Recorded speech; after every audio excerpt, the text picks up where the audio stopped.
Next slide. There you go.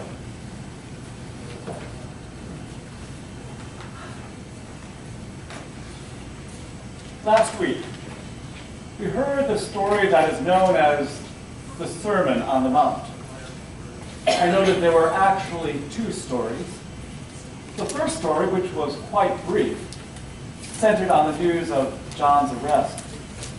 This news seems to be the catalyst of Jesus seeking a place to be apart from the world, a safe place to think about his own future. This morning, we also seem to have two stories. One brief like that of the announcement of John's death, and the other longer, such as the miraculous feeding of those who had gathered to hear Jesus teach.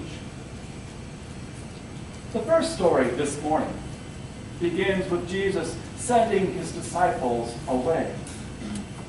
Perhaps Jesus needed time to reflect upon what had happened the day before. As I said last week, Jesus was probably aware that which would befall John would also be his own fate. Perhaps Jesus was afraid of the path that God seemed to be taking him. I suspect any of you who have or have had parents who suffered from dementia or Alzheimer's disease understand the acute anticipation of a similar fate. Every time I forget something, every time I go searching for something that I carefully put away so I wouldn't forget, I get anxious about the path I seem to be upon. I turn to God praying to know that everything will be all right, even if I know there are no guarantees. How many of you have the time to seek a safe place apart to pray? Praying that God would help you make sense of the world in which you live. I think of parents who have lost a child. Children are not supposed to die before their parents. I think of those who have lost jobs, or those who have been trapped in work that seems meaningless, or those who are truly gifted, yet cannot fully appreciate the gift that is within them. Even communities can find themselves on the side of the mountain, praying that God will reveal a glimpse of the future. Not the future that seems to be unfolding around them, but a future of hope and possibility. That even though we sit side by side on that mountain, we can still feel as if we are alone. That Jesus stands up, perhaps looking back at the place of miracles, where bread was broken and cups were shared, and walks down the hill. Whatever the future might hold him, Jesus was willing to embrace it. Indeed, his deepening motivation allowed him to walk on water. There was no stopping him. Then again, he did stop, inviting Peter and his disciples, but also the rest of us, to step out of the boat. It might be easy to point a finger at Peter for his lack of faith. However, I wonder how many of us would be willing to step out into the unknown. I should note that though these words could easily apply to our church family, I'm really asking each of us of whether we are more like Peter, taking those first frightening steps into the unknown, or are we more like the disciples, looking at Peter and saying under their breath, "Is he crazy?" If we are to learn anything from the reading this morning, perhaps it is this: it takes a considerable amount of faith, courage, and chutzpah to step out into the unknown. How many of you have walked on water lately? I'm not talking about that metaphorical kind, That's the easy kind, for it requires no commitment. Every step served to remind Peter that humankind was not meant to walk on water. This story reminds me of the new viewing platform that was built along the wall of the Grand Canyon.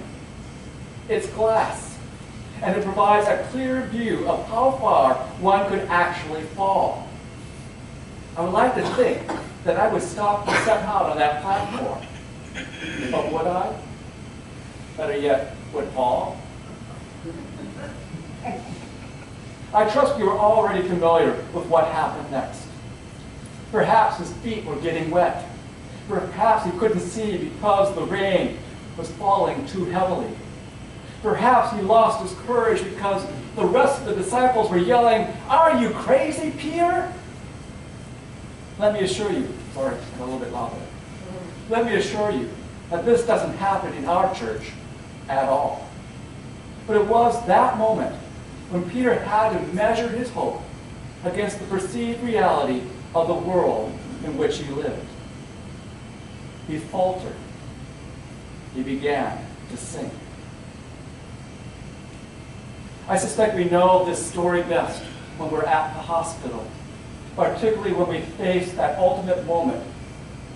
There are families who are ready to let their loved ones go, yet other families will seek out any possible solution that might take away that pain and potential loss. Yet the power of this story is that Peter reaches out and Jesus grabs hold of him. Of course, this is the message of the story, at least this morning. That message is not Jesus saves. It's a good message, but it's not the message that is meaningful for me. The message is that we have to reach out like Peter. The message is that we can't wait for Jesus to get us out of the situations we've gotten ourselves into. Jesus' hand has always been stretched out there. God has always been out there. But neither Jesus nor God can do anything for us unless we're willing to stretch our hands. Throughout the week at Westminster, I see a number of men and women who come to our doors for healing. Admittedly, the programs that they seek are not ours, yet we still consider them as part of our community. I wonder how these men and women might interpret this story. Might they tell the challenges of addiction? Might they talk about the friends? Lost my place. May they talk about the friends, perhaps even families that they have lost because they were floundering in the water?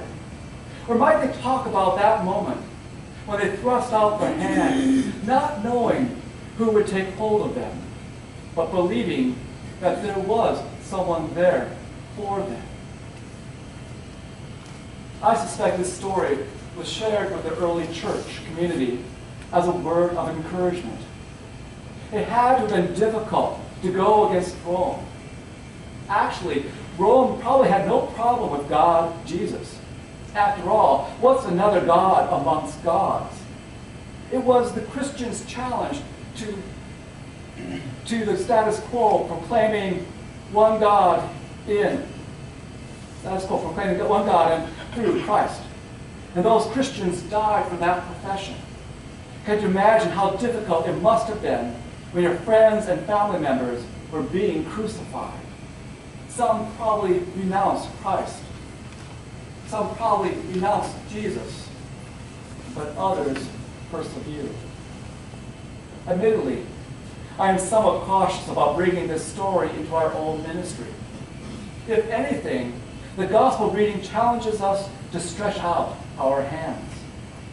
Yet this also means that we already made the plunge. It's like being a child at a pool. There are probably those parents who simply throw the child in the pool hoping for the best. Not being a parent, this seems rather brutal. However, I'm much more drawn by a patient parent who holds out his hands or her hands in anticipation, inviting that child, saying, "Come to me." Perhaps this is the message for all of us. Christ is already here. Like Jesus, God's arms are extended to catch us and draw us forth. But God cannot do anything unless we offer our hands back to God. This morning, Jesus invites us to make the plunge. This morning, God invites us to make the plunge. And the Spirit cries out, I'll be there for you. I'll be there for you. Amen.